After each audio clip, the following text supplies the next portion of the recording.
মুসিবত না পাই যদি করুণা তোমার,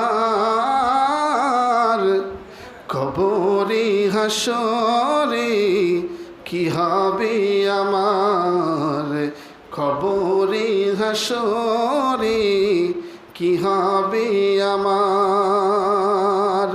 আসি গো ডুবে আমি পাপেরি সাগরে,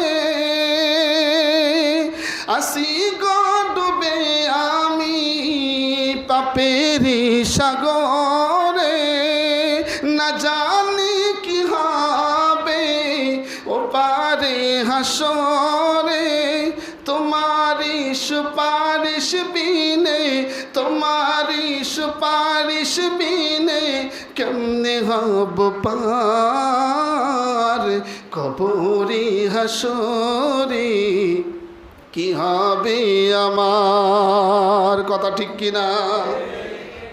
যে নবী কবরের ভিতরে থাকবে, যে নবী হাসরে থাকবে, যে নবী ফুলসিরাতের কিনারায় দাঁড়িয়ে থাকবে, যেন একটা উম্মত ফুলসিরাতের অতল তলে না পড়ে যায়, জাহান্নামে না চলে যায়, যে নবী মিজানের পাল্লার কাছে দাঁড়িয়ে থাকবে।